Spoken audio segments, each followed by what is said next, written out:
Good morning students. जैसा कि आप जानते हैं कि हमने एक सीरीज स्टार्ट की है जिसमें हम 11th क्लास केमिस्ट्री को लाइन टू लाइन डिस्कस कर रहे हैं और उस सीरीज में हमारा फर्स्ट चैप्टर है एस ब्लॉक एलिमेंट्स, जो कि एक इनऑर्गेनिक चैप्टर है। ठीक है, तो इसके फर्स्ट लेक्चर में हमने एस ब्लॉक एलिमेंट्स में एल्कली मेटल्स की एटॉमिक प्रॉपर्टीज को चेक कर लिया था। ठीक है, और हम यहाँ इस लेक्चर में physical properties of alkali metals की फिजिकल प्रॉपर्टीज को यहाँ डिस्कस करेंगे। ठीक है, इस टॉपिक को भी हम एनसीईआरटी बुक के अकॉर्डिंग ही करेंगे। तो यहाँ देखिए फर्स्ट लाइन है हमारे पास, all the alkali metals are silvery white soft and light metals. देखिए बहुत सिंपल है, जैसा कि टॉपिक है physical properties of alkali metals, तो फर्स्ट लाइन में ही एल्कली मेटल्स की कुछ प्रॉपर्टीज गिवन है। यहाँ पर देखिए सबसे फर्स्ट प्रॉपर्टी है सिल्वरी व्हाइट। जो एल्कली मेटल्स हैं वो किस रंग के होते हैं? जैसी चांदी होती है बिल्कुल ऐसे सफेद रंग के होते हैं, सिल्वरी व्हाइट, बिल्कुल श्वेत रंग, कैसा? जैसा चांदी होती है। सेकंड है सॉफ्ट, और बहुत ही मुलायम होते हैं, नरम होते हैं। एंड लाइट, और बहुत हल्के होते हैं। तो ये तीन हमारे पास प्रॉपर्टीज हो गई, silvery white, soft and light metals. तो हम यह कह सकते हैं all the alkali metals are silvery white soft and light metals. अब इसका रीजन चेक करते हैं कि भाई ये लाइट मेटल क्यों होते हैं।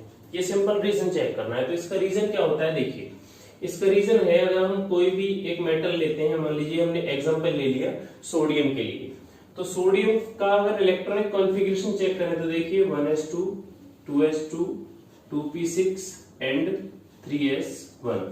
ठीक है, तो यहां पर देखिए लास्ट सेल में केवल एक ही इलेक्ट्रॉन प्रेजेंट है, और हमने ये भी पढ़ा है एटॉमिक प्रॉपर्टीज में कि ये जो लास्ट इलेक्ट्रॉन है ये लूजली हेल्ड होता है। ठीक है, स्ट्रांगली ये इससे जुड़ा नहीं होता, ये लूजली हेल्ड होता है, और इसे आसानी से बहुत ही कम आयनाइजेशन एंथैल्पी पर इस इलेक्ट्रॉन को रिमूव किया जा सकता है। बहुत ही कम एंथैल्पी पर इस इलेक्ट्रॉन को बाहर निकाला जा सकता है। ठीक है, तो इसी कारण से ये जो मेटल है हमारे पास एल्कली मेटल्स, ये कैसे होते हैं? लाइट मेटल, लाइट और सॉफ्ट मेटल। अब देखिए सेकंड लाइन है because of the large size. अब हमने चेक किया था एटॉमिक एंड आयनिक रेडियाई, वहां पर हमने देखा था कि पीरियड के अकॉर्डिंग अगर हम पीरियड में लेफ्ट टू राइट मूव करते हैं, जैसे कि लिथियम, उसके बाद बेरिलियम, उसके बाद boron, carbon, nitrogen, oxygen, fluorine, इस तरह से लेफ्ट टू राइट मूव करते हैं, तो साइज क्या होता है? साइज डिक्रीज होता है। अब इस पॉइंट के अकॉर्डिंग, इस लाइन के अकॉर्डिंग हम ये कह सकते हैं कि लिथियम का जो साइज होता है वो सबसे बड़ा है, लार्ज साइज है, इसलिए इन्होंने पीरियड के अकॉर्डिंग बात कही है because of the large size. अब आप खुद से समझिए, अगर मैं सेकंड पीरियड के बारे में बात करता हूं तो लिथियम का साइज सबसे बड़ा हो जाएगा। अगर मैं थर्ड पीरियड के बारे में बात करता हूं तो सोडियम के बाद फिर यहाँ हो जाएगा मैग्नीशियम। ठीक है, उसके बाद बोरॉन के बाद एल्यूमिनियम, इस तरह से सोडियम, मैग्नीशियम, एल्यूमिनियम, ये हमारे पास थर्ड पीरियड है, तो थर्ड पीरियड में सोडियम का साइज सबसे बड़ा हो जाएगा। ठीक है, तो यहाँ पर इन्होंने कहा है because of the large size these elements have low density. आप खुद से समझिए, जैसे जैसे साइज बढ़ेगा, भाई एल्कली मेटल्स का साइज बड़ा है, एल्कली मेटल का साइज बड़ा होने से इनकी जो डेंसिटी है वो क्या हो जाएगी? कम हो जाएगी। सभी एल्कली मेटल्स की मैं बात कर रहा हूं, lithium, sodium, potassium, rubidium, caesium और फ्रांसियम, इन सब की डेंसिटी क्या हो जाएगी? कम हो जाएगी। ठीक है, उसके साथ साथ देखिए with increases down the group. अब देखिए दूसरा ऑर्डर है, थोड़ा इस लाइन को ध्यान से समझिएगा। Because of the large size, ज्यादा साइज होने की वजह से क्या होगा? इन एलिमेंट्स की जो डेंसिटी है वो कम रहेगी। ठीक है, कम होती है। With increases down the group, और डेंसिटी का अगर हम order down the group check करें, अगर हम डाउन द ग्रुप मूव करें लिथियम टू सीजियम, अगर हम डाउन द ग्रुप मूव करते हैं, देखिए लिथियम टू सीजियम, तो क्या होगा? डेंसिटी इंक्रीज हो जाएगी। अगर हम इस तरह से डाउन द ग्रुप मूव करते हैं तो इंक्रीज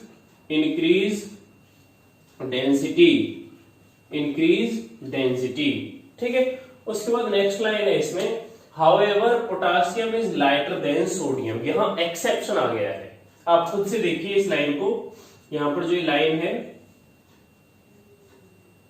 यहाँ पर जो लाइन है, however potassium is lighter than sodium, जो पोटेशियम है वो सोडियम से हल्का होगा, सोडियम से हल्का होगा। जबकि लास्ट लाइन के अकॉर्डिंग क्या आ गया है भाई, density down the group increase होती चली जाएगी, और जब डेंसिटी इंक्रीज होगी तो जो पोटासियम है वो लाइटर नहीं होना चाहिए, हैवियर होना चाहिए सोडियम के अपेक्षा।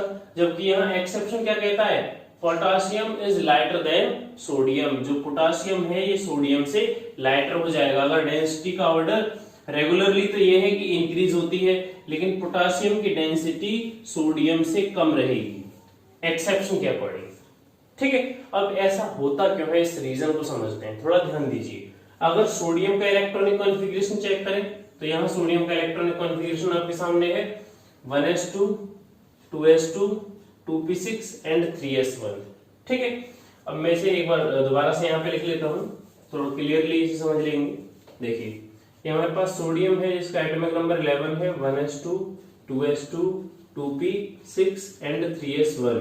अगर मैं 3 जो थर्ड शेल है इसके p की अगर बात करूं तो 3p0 और 3d ये भी 0।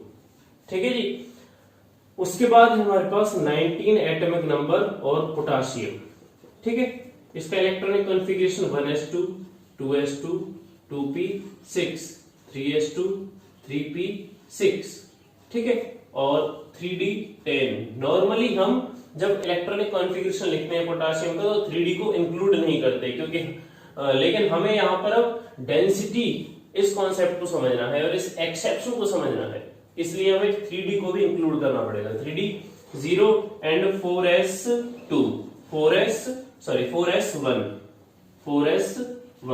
ये हमारे पास इलेक्ट्रॉनिक कॉन्फ़िगरेशन हो गया किसका, पोटासियम का। अब थोड़ा ध्यान दीजिए, यहां पर 3p6 उसके बाद 3d में ये 1 इलेक्ट्रॉन ना आकर 4s में चला गया है। 3d में ये इलेक्ट्रॉन ना आकर बीच में एक खाली जगह रह गई है 3d, और हम जानते हैं d कितने इलेक्ट्रॉन अपने आप में एक्सेप्ट करता है, कितने इलेक्ट्रॉन d ऑर्बिटल में आ जाते हैं, d सबशेल में आ जाते हैं 10 इलेक्ट्रॉन्स, जबकि ये कंप्लीटली वेकेंट हो गया। और s में क्या हो गया, 4, नेक्स्ट सेल के s सबशेल में 1 इलेक्ट्रॉन भर दिया गया। ठीक है, तो यहां पर क्या हुआ, यहां पर वॉल्यूम तो इंक्रीज हो गया, ध्यान से समझिए, वॉल्यूम इंक्रीज हो गया भाई, वॉल्यूम तो इंक्रीज हो गया। डी जो सबशेल है वो प्रेजेंट तो है, बेशक वेकेंट है, वेकेंट होने से ऐसा थोड़ी ना हो जाएगा कि डी सबशेल का कोई एग्जिस्टेंस ही नहीं है। डी सबशेल है लेकिन वो वेकेंट है, कंप्लीटली वेकेंट है। तो यहां पर वॉल्यूम तो इंक्रीज हो गया, लेकिन मास क्या हुआ, मास डिक्रीज। भाई मास तो तभी इंक्रीज होता ना जब डी में इलेक्ट्रॉन प्रेजेंट होते, इलेक्ट्रॉन्स का मास होता, बेशक नेग्लिजिबल होता है लेकिन कुछ ना कुछ मास होता तो है। ठीक है, तो यहां पर मास तो हो जाएगा डिक्रीज और वॉल्यूम क्या हो जाएगा, इंक्रीज। अब अगर आप ये सोच रहे हैं कि यहाँ पर तो 2 सबशेल खाली हैं, तो मैं आपकी जानकारी के लिए बता दूं कि यहाँ पर ये लास्ट सेल की ही सबशेल है, लास्ट सेल की ही सबशेल है। मैं इनर सबशेल की बात कर रहा हूं। यहां पर देखिए पोटासियम और सोडियम में अंतर क्या है, सोडियम में 11 एटॉमिक नंबर है और लास्ट जो इलेक्ट्रॉन है वो थर्ड सेल के s सबशेल में 1 इलेक्ट्रॉन गया है, उसके बाद एक इलेक्ट्रॉन है ही नहीं, फिर हम p में d में कहां से भर दें जब इलेक्ट्रॉन है ही नहीं हमारे पास। लेकिन यहां देखिए, यहां पर 3p6 के बाद 1 इलेक्ट्रॉन है और वो 1 इलेक्ट्रॉन थर्ड सेल के d सबशेल में आ सकता था, लेकिन वो कहां ट्रैप कर जाता है, फोर्थ सेल में, फोर्थ सेल के s सबशेल में ट्रैप कर जाता है। तो यहां इनर सेल का एक सबशेल खाली रह गया, जिससे वॉल्यूम तो इंक्रीज हुआ लेकिन मास क्या हो गया, डिक्रीज हो गया। और हम जानते हैं डेंसिटी का जो फॉर्मूला है वो क्या है, mass upon volume, mass upon volume. इसका मीनिंग क्या हो गया कि density is directly proportional to mass. And inversely proportional to volume. Inversely proportional to volume मतलब अगर डेंसिटी ये चेक करनी है कि वो बढ़ी है या घटी है तो हमें मास को चेक करना है। अगर मास इंक्रीज हुआ है क्योंकि डायरेक्टली प्रोपोर्शनल है, मास इंक्रीज तो डेंसिटी इंक्रीज और वॉल्यूम इंक्रीज तो डेंसिटी डिक्रीज। तो यहां पर चेक कीजिए क्या हमारे पास रिजल्ट आया है। रिजल्ट आया है कि भाई पोटासियम में वॉल्यूम इंक्रीज हुआ है, मास डिक्रीज हो गया है, वॉल्यूम इंक्रीज हो गया है क्योंकि यहाँ पर हमारे पास जो एक्सेप्शनल साइज यहाँ पर इंक्रीज होगा, यहाँ पर साइज इंक्रीज होगा। आप जानते हैं सोडियम से जब हम पोटासियम की तरफ मूव करेंगे, डाउन द ग्रुप मूव करेंगे तो साइज क्या हो रहा है, साइज इंक्रीज हो रहा है, साइज इंक्रीज हो रहा है। साइज इंक्रीज होने के साथ साथ दो कॉन्सेप्ट और आ जाते हैं, वॉल्यूम और मास।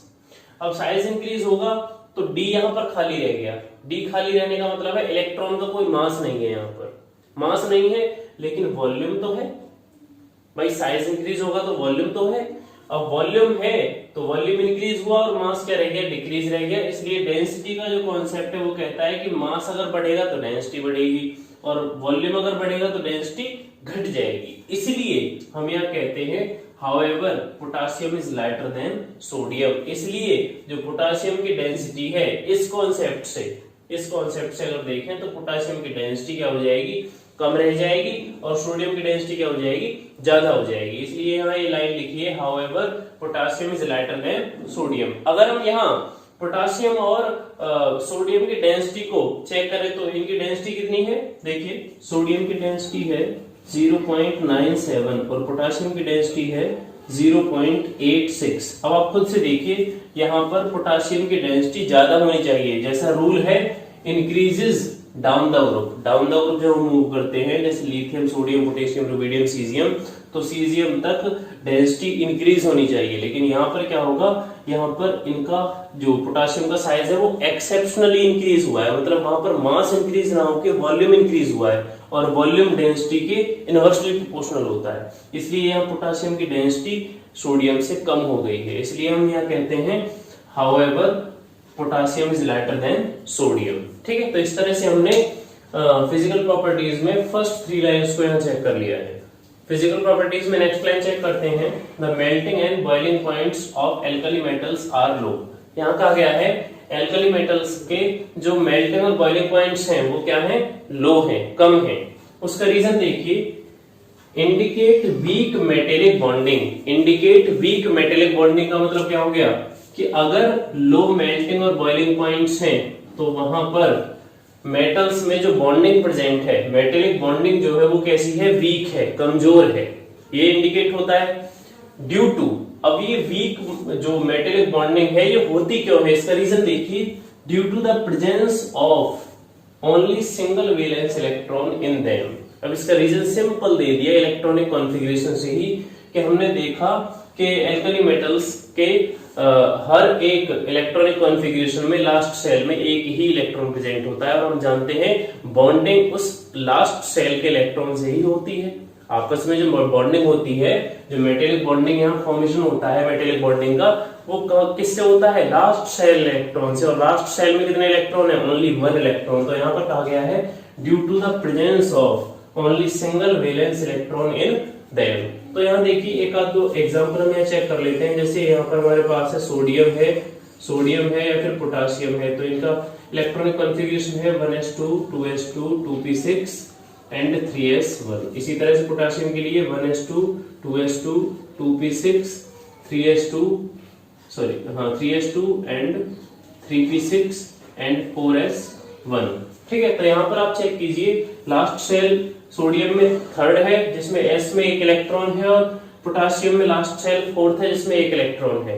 तो ये जो सिंगल वैलेंस इलेक्ट्रॉन है यही रीजन है किसका, वीक मेटेलिक बॉन्डिंग का। वीक मेटेलिक बॉन्डिंग है क्योंकि यहाँ पर सिंगल बॉन्ड फॉर्मेशन होगा और वीक मेटेलिक बॉन्डिंग जब होगी तो क्या होगा, बॉइलिंग और मेल्टिंग पॉइंट क्या हो जाएंगे, डिक्रीज हो जाएंगे मतलब वो लो रहेंगे। कम टेम्परेचर पर ही ये मेल्ट हो जाते हैं और कम टेम्परेचर पर ही ये बॉयल हो जाते हैं। इतनी बात समझ में आती है। अब देखिए ये जो लाइन है मेल्टिंग और बॉइलिंग पॉइंट के ऑर्डर के लिए, इसे हम लास्ट से समझ सकते हैं, पीछे से देखिए, due to the presence of only single valence electron in them. अब हमने ये चेक किया कि एल्कली मेटल्स में वैलेंस इलेक्ट्रॉन कितने होते हैं, ओनली 1 वैलेंस इलेक्ट्रॉन। ये कारण है, इस कारण से हम क्या समझते हैं कि सिंगल इलेक्ट्रॉन होने से वीक मेटेलिक बॉन्डिंग का फॉर्मेशन होगा, वीक मेटेलिक बॉन्ड फॉर्मेशन होगा। और जब वीक मेटेलिक बॉन्ड रहेगा तो यहाँ पर मेल्टिंग और बॉइलिंग पॉइंट क्या हो जाएगा, लो हो जाएगा। किसका, एल्कली मेटल्स का मेल्टिंग और बॉइलिंग पॉइंट क्या हो जाएगा, कम हो जाएगा। ठीक है, तो इस तरह से हमने मेल्टिंग और बॉइलिंग पॉइंट की इस लाइन को भी समझ लिया है। अब हम यहाँ चेक करेंगे कि इनका ऑर्डर क्या होता है, मेल्टिंग और बॉइलिंग पॉइंट्स का ऑर्डर क्या होता है। देखिए ऑर्डर सबसे पहले हम लिखेंगे मेल्टिंग पॉइंट के लिए, melting points of alkali metals. अब देखिए यहाँ पर हमारे पास है lithium, sodium, potassium, rubidium and caesium. ठीक है, इनका मेल्टिंग पॉइंट चेक करेंगे। मेल्टिंग पॉइंट देखिए, लिथियम का मेल्टिंग पॉइंट है 454, सोडियम का है 371 एंड पोटासियम का है 336 एंड रुबिडियम का है 312 और लास्टली सीजियम का मेल्टिंग पॉइंट है 302। ठीक है, तो इस तरह से हम देख सकते हैं कि मेल्टिंग पॉइंट एल्कली मेटल्स का किस तरह से डिक्रीज हो रहा है। इसी तरह से बॉइलिंग पॉइंट भी एल्कली मेटल्स का लिथियम टू सीजियम इसी तरह से डिक्रीज होता है, कम होता है। उसका रीजन क्या है, एक तो साइज, देखो साइज बढ़ेगा तो बॉन्ड लेंथ बढ़ जाती है और बॉन्ड लेंथ जब बढ़ जाती है तो बॉन्ड की स्ट्रेंथ कम होती है। आप देखिए size increase then bond length increase, bond length भी इंक्रीज हो जाती है तो बॉन्ड की जो स्ट्रेंथ है, बॉन्ड स्ट्रेंथ क्या हो जाएगी, डिक्रीज कर जाएगी। अब यहाँ पर जो मेल्टिंग और बॉइलिंग पॉइंट है वो किस बात पर डिपेंड करता है, बॉन्ड स्ट्रेंथ पर। और बॉन्ड स्ट्रेंथ अगर वीक है, बॉन्ड स्ट्रेंथ अगर हल्की है, कम है, डिक्रीज है, तो क्या हो जाएगा, यहाँ मेल्टिंग और बॉइलिंग पॉइंट डिक्रीज कर जाएगा। एनसीईआरटी बुक के अकॉर्डिंग फिजिकल प्रॉपर्टीज में नेक्स्ट लाइन है, the alkali metals and their salts impart characteristic colour to an oxidising flame. बहुत सिंपल है, यहाँ पर प्रॉपर्टी कौन सी है हमारे पास, कलर प्रॉपर्टी। तो देखिए एल्कली मेटल्स या उनके सॉल्ट्स को जब हम ऑक्सीडाइजिंग फ्लेम के कांटेक्ट में लाते हैं तो यहाँ डिफरेंट कलर शो होते हैं। देखिए इम्पार्ट कैरेक्टरिस्टिक कलर, भाई जिस मेटल का जो करेक्टर होता है उसी के अकॉर्डिंग उसका कलर शो हो जाता है। This is because heat from the flame excites the outermost orbital electron to a higher energy level. अब यहां पर इसका रीजन दिया है, इसका रीजन क्या होता है, शुरुआत कैसे होती है, this is because heat from the flame, oxidising flame की जो हीट है excites the outermost orbital electron. Excitation का मतलब होता है उत्तेजना, उत्तेजित कर देना। ठीक है, तो ये जो फ्लेम है ये आउटरमोस्ट ऑर्बिटल इलेक्ट्रॉन का मतलब है लास्ट सेल में जो इलेक्ट्रॉन प्रेजेंट होता है उसे एक्साइट करती है to a higher energy level और वो जंप कर जाता है एक हायर एनर्जी लेवल में। ठीक है, यहां तक ये समझ में आ गया आपको। उसके बाद when the excited electron comes back to the ground state, उसके बाद जब हम इस ऑक्सीडाइजिंग फ्लेम को रिमूव करते हैं तो ये इलेक्ट्रॉन अपनी नेचुरल पोजीशन में वापस आ जाता है, मतलब जो एक्साइट हुआ था हायर एनर्जी लेवल में वो ग्राउंड स्टेट पर आ जाता है। ठीक है, ग्राउंड स्टेट का मतलब अपनी न्यूट्रल पोजीशन पे। There is emission of radiation in the visible region. तो इसका रिजल्ट क्या होगा कि जब वो इलेक्ट्रॉन एक्साइटेशन स्टेट से मतलब हायर एनर्जी लेवल से कहां आएगा, ग्राउंड स्टेट पर आएगा, तो वहां पर रेडिएशंस का इमिशन होगा। रेडिएशन, डिफरेंट रेडिएशंस हमारे पास रहेंगी, भाई मेटल डिफरेंट है तो मेटल के अकॉर्डिंग रेडिएशंस भी डिफरेंट रहेंगी। तो रेडिएशंस का जो इमिशन है वहां पर होगा और विजिबल रीजन में होगा, विजिबल रीजन में रेडिएशंस का इमिशन होगा। लेकिन कब, जब हायर एनर्जी वाला इलेक्ट्रॉन कहां आएगा, back to ground state, ground state पर वापस आएगा। इसको हम एक्सप्लेन ढंग से और समझेंगे। ठीक है, और एज गिवन बिलो, यहां पर आपको एक टेबल दी हुई है जहां पर वेवलेंथ के साथ कलर शो किए गए हैं। अब इसे हम स्टार्टिंग से समझते हैं। ये फर्स्ट लाइन तो सिंपल है कि एल्कली मेटल्स हो या उनके सॉल्ट्स हो वो इम्पार्ट कैरेक्टरिस्टिक कलर, अलग अलग कलर शो करेंगे टू एन ऑक्सीडाइजिंग फ्लेम, जब हमने एक ऑक्सीडाइजिंग, एक ऑक्सीकारक फ्लेम के कांटेक्ट में लाएंगे। ठीक है, अब देखिए यहाँ रीजन जो है, इस रीजन को समझेंगे। This is because heat from the flame excite the outermost electron. मैं बात करता हूं सबसे पहले सोडियम की। सोडियम में इलेक्ट्रॉनिक कॉन्फ़िगरेशन है 1s2 2s2 2p6 and 3s1। यहां पर चेक कीजिए, आउटरमोस्ट ऑर्बिटल में इलेक्ट्रॉन कितने हैं? 1 इलेक्ट्रॉन है। और हम जानते हैं 3s के बाद क्या होता है? 3p, और यहाँ 3p क्या है? 0 है। 3p क्या है? 0 है। तो मैं इस तरह से इसे बना लेता हूं। ये हो गया हमारे पास, ये हमारे पास है s 3s1, यहाँ पर एक इलेक्ट्रॉन प्रेजेंट है, यहाँ पर एक इलेक्ट्रॉन प्रेजेंट है ना। और ये हो गया हमारे पास p, ये हो गया, ये हमारे पास p हो गया। और हम जानते हैं 3p की जो एनर्जी है वो 3s से ज्यादा होती है। ध्यान से समझिए, यहाँ जो एनर्जी का ऑर्डर है 3s और 3p में वो ऐसा है। 3p में एनर्जी, 3p की एनर्जी ज्यादा होती है, 3s की कम होती है। इतनी बात समझ में आती है। तो यहाँ कहा गया है कि जब हम ऑक्सीडाइजिंग फ्लेम के कांटेक्ट में alkali metals and their salts को लाएंगे तो आउटरमोस्ट ऑर्बिटल का जो इलेक्ट्रॉन है वो कहां आ जाएगा? हायर एनर्जी लेवल में। तो ये जो इलेक्ट्रॉन है हमारे पास लास्ट सेल का, ध्यान से समझिए, लास्ट सेल में हमारे पास एक इलेक्ट्रॉन है s के पास। ठीक है, तो ये इलेक्ट्रॉन एक्साइट होगा और जंप करेगा कहां पर? p में, क्योंकि हायर एनर्जी लेवल कौन सा है? 3s के बाद 3p। और ये काम क्यों हुआ? क्योंकि हमने उसे ऑक्सीडाइजिंग फ्लेम के कांटेक्ट में लाकर खड़ा कर दिया। ऑक्सीडाइजिंग फ्लेम के कांटेक्ट में उसे ला दिया तो क्या हुआ? इलेक्ट्रॉन एक्साइट होंगे, और एक्साइट होकर ये, अगर मैं इसे यहाँ नॉर्मल, ये तो न्यूट्रल स्टेट है, ये होगी हमारे पास नॉर्मल स्टेट या फिर ग्राउंड स्टेट ये हमारे पास है।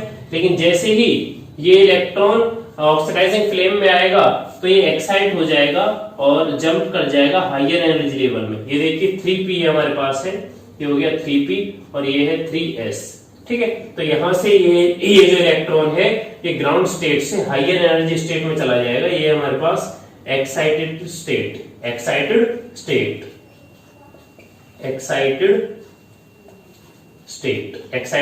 का मतलब क्या हुआ? इलेक्ट्रॉन लोअर एनर्जी लेवल से कहां चला गया? हायर एनर्जी, क्योंकि उसने एनर्जी कहां से गेन कर ली? इस फ्लेम से एनर्जी गेन कर ली। उसके बाद नेक्स्ट लाइन देखिए, when the excited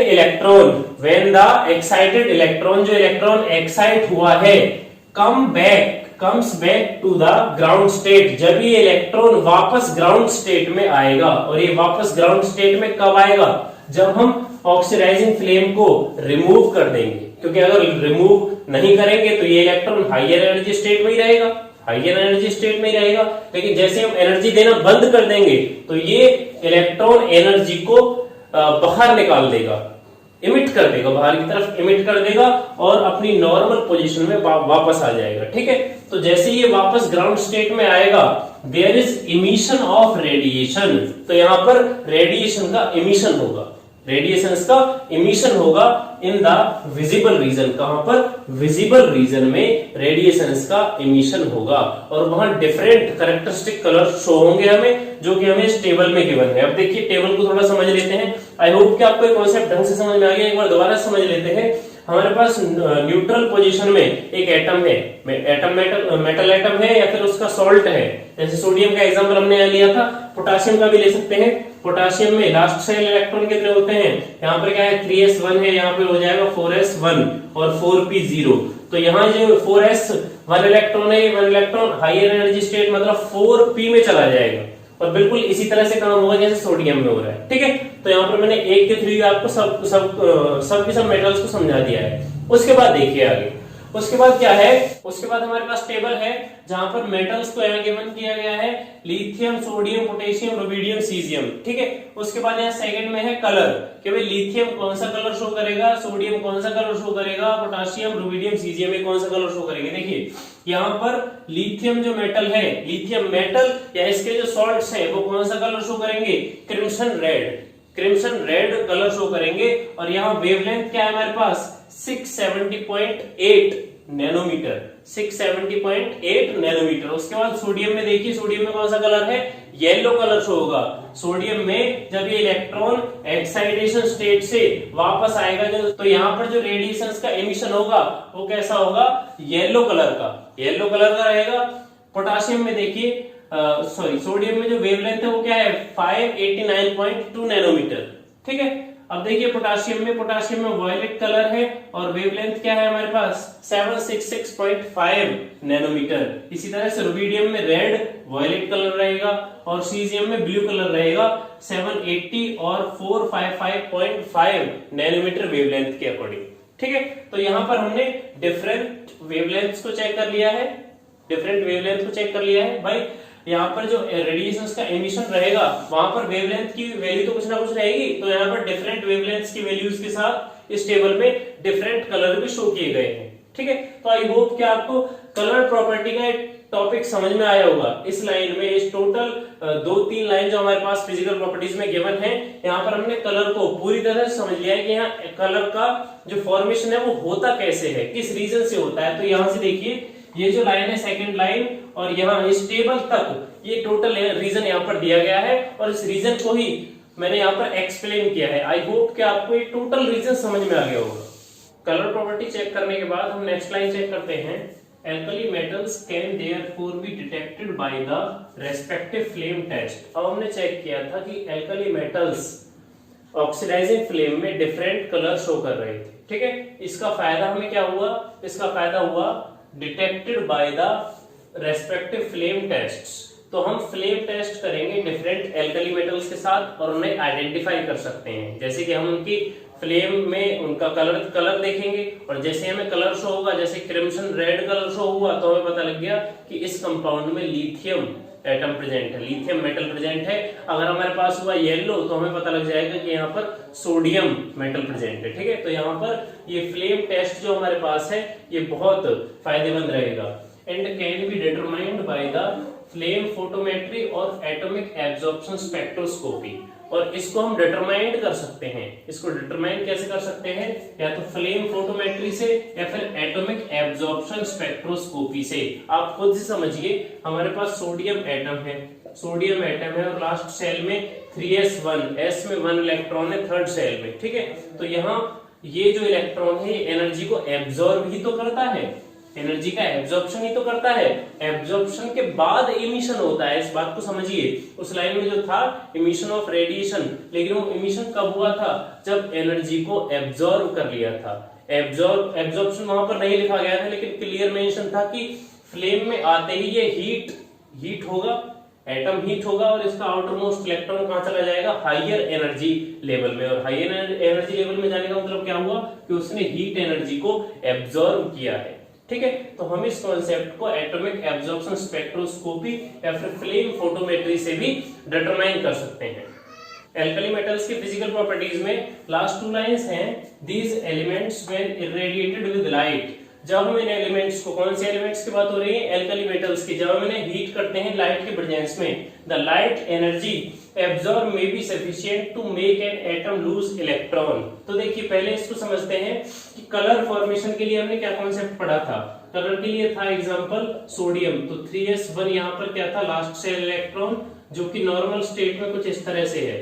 normal state में 3p0 है। ठीक है, लेकिन जैसे ये एक्साइट हुआ तो ये इलेक्ट्रॉन जंप कर गया और हायर एनर्जी लेवल में चला गया, इस तरह से हायर एनर्जी लेवल में आ गया 3p के अंदर। ठीक है, तो वहां पर एक और कंडीशन थी कि फ्लेम को रिमूव कर दिया। फ्लेम को रिमूव करने के बाद ये हायर एनर्जी लेवल से कहां आएगा, ग्राउंड स्टेट पर आएगा, क्योंकि हमने फ्लेम को रिमूव कर दिया। लेकिन अगर हम फ्लेम को रिमूव ना करें और इतनी एनर्जी प्रोवाइड करें, इतनी सफिशिएंट एनर्जी प्रोवाइड करें कि ये एटम क्या करे, इलेक्ट्रॉन का लॉस कर दे। देखिए, make an atom loss electron. The light energy absorb, इतनी एनर्जी एब्जॉर्ब करे may be sufficient to make an atom lose electron, कि वो एक इलेक्ट्रॉन का लॉस कर दे। ठीक है, दिस प्रॉपर्टी, जब ये एक इलेक्ट्रॉन का लॉस कर देता है तो इसमें एक प्रॉपर्टी जनरेट हो जाती है जो कि ऑक्सीडेशन और रिडक्शन प्रोसेसेस में बहुत काम आती है, सेल्स के अंदर बहुत काम आती है। ठीक है, this property makes caesium and potassium useful as electrode in photoelectric cell. तो जो फोटो इलेक्ट्रिक सेल्स होती हैं, फोटो इलेक्ट्रिक सेल होती हैं, उनमें इलेक्ट्रोड्स जो हम यूज करते हैं, उन इलेक्ट्रोड्स के तौर पर हम सीजियम और पोटासियम को यूज कर सकते हैं, क्योंकि इनमें ये प्रॉपर्टी होती है कि जब ये सफिशिएंट लाइट को एब्जॉर्ब करती हैं तो ये इलेक्ट्रॉन को एक्साइट ही नहीं करती हैं, एक्साइट करने के साथ साथ लॉस भी उसका कर देती हैं। और ये बातें हम लास्ट वीडियोस में भी कर चुके हैं कि ये जो लास्ट सेल इलेक्ट्रॉन होता है ये वीकली हेल्ड होता है। क्या होता है? वीकली हेल्ड होता है। ठीक है, तो इस तरह से हमने चेक किया कि फोटो इलेक्ट्रिक सेल्स में सीजियम और पोटासियम का यूज क्यों किया जाता है। ठीक है, तो यहाँ पर हमने एल्कली मेटल्स की सभी फिजिकल प्रॉपर्टीज को एनसीईआरटी बुक के अकॉर्डिंग चेक कर लिया है। आई होप कि आपको ये सभी फिजिकल प्रॉपर्टीज समझ में आई होंगी। और यहाँ पर हमने हर एक लाइन और हर एक वर्ड को डिस्कस किया है। अगर इनमें कोई डाउट है तो आप कमेंट सेक्शन में पूछ सकते हैं।